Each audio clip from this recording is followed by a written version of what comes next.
배터리 진단 기술이 무엇인지 잘 모를 수 있거든요. 보통 진단 기술하면 서비스 센터 들어가서 뭐 연결해서 배터리 셀 간의 전압 차이를 본다든지 이렇게 생각할 수도 있는데 현재 어떠한 진단 기술들이 있는지 좀 설명 부탁드릴게요.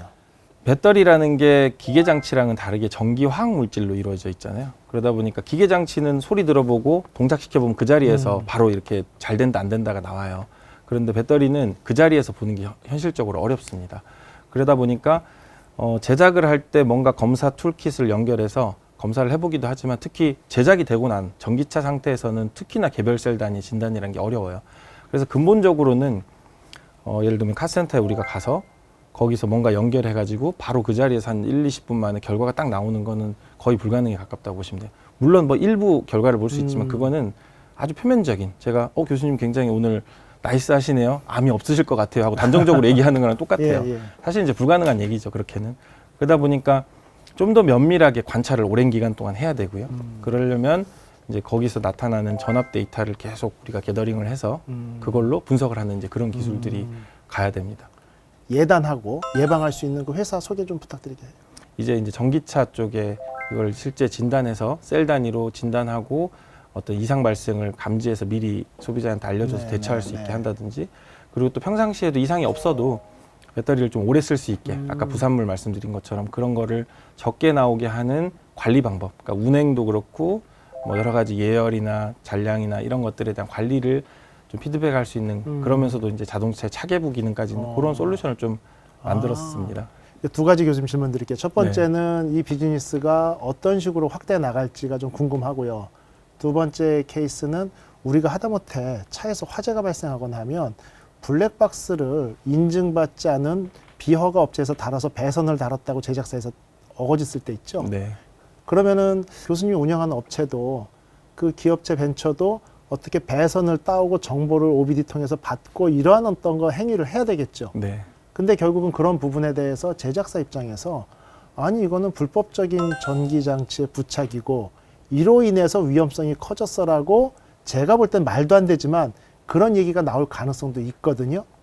어떻게 그 대처하고 계시는지. 어려운 부분이에요. 네. 그러니까 이제 그런 거죠. 대시보드에 제가 인형을 달았어요. 네. 그런데 이래가지고 엔진 효율이 떨어졌다라고 주장하면은 사실 그거를 힘센 사람이 목소리 크게 우기면은 어쩔 수가 없는 게 돼버리는 거죠. 하지만 이제 상식을 가진 사람이라면 내가 요만한 카카오 인형 하나 달았다고 해서 엔진의 효율이 연비가 절반으로 줄었어라는 말에 동의를 안 할 거란 말이에요. 그러니까 저희도 이제 그렇습니다. 사실 저희가 차에 데미지를 주거나 할 법한 일을 하는 게 전혀 없어요. 그냥 원래 나오는 데이터, 그러니까 카센터 가도 연결하는 그 OBD라는 장치에 그렇죠. 데이터를 그냥 받아오는 일만 하거든요.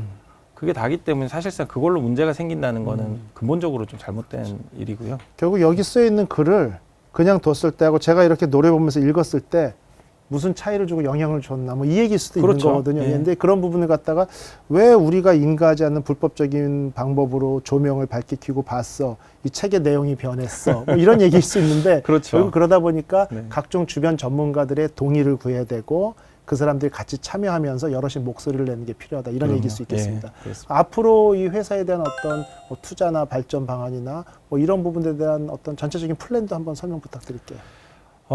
제가 이제 이 회사를 처음 창업을 하고요.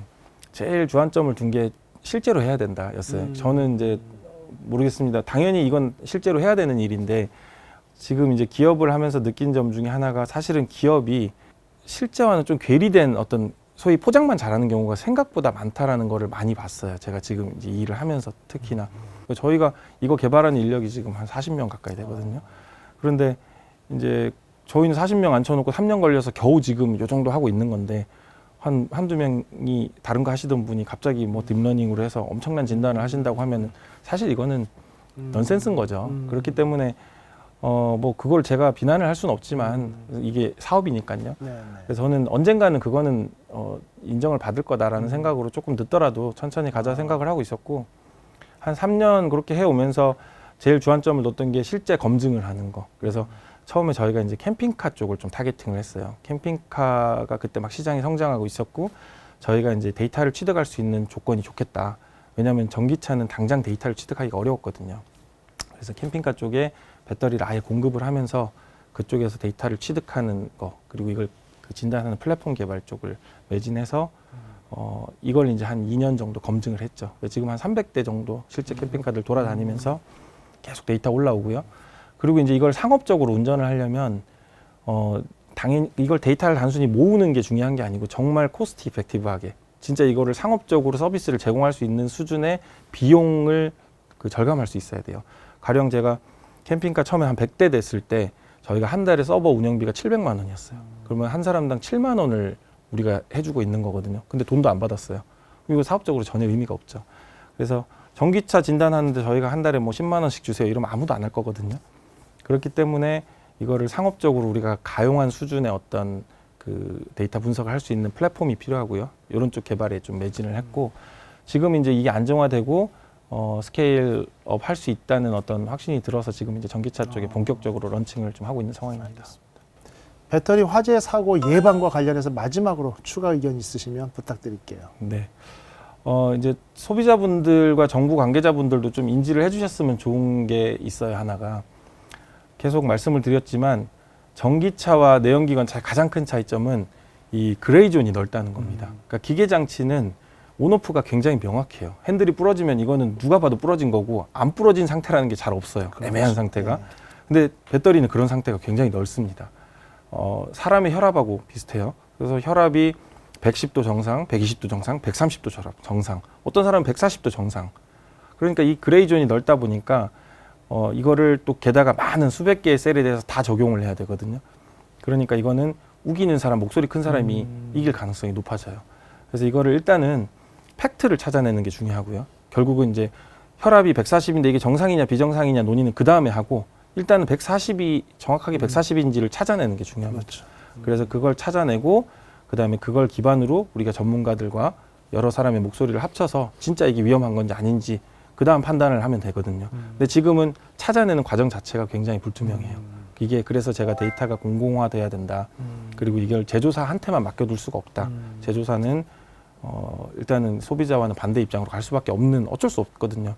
관련 법규도 좀 바뀌어야 될 것 같아요. 왜냐하면 저도 이제 자동차 급발진 주장 사고들을 보면 EDR 데이터를 차주나 개인이 원해도 제작사가 안 주거든요. 우리나라는 맞습니다. 경찰청을 통해서만 받을 수 있는데 외국 같은 경우는 차량의 소유가 낙이기 때문에 개인이 뭔가 이상하다고 하면 EDR 데이터를 읽을 수가 있거든요.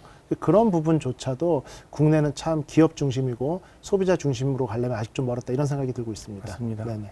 전기차 화재 사고에 대해서 문제점, 해결 방안 그리고 미래의 발전 방안까지 이야기를 나눠봤는데요. 앞으로 전기차에 대한 화재, 공포감 이런 것도 사라졌으면 좋겠습니다. 함께 토론해 주신 한생윤 교수님 감사드립니다. 네, 고맙습니다. 감사합니다.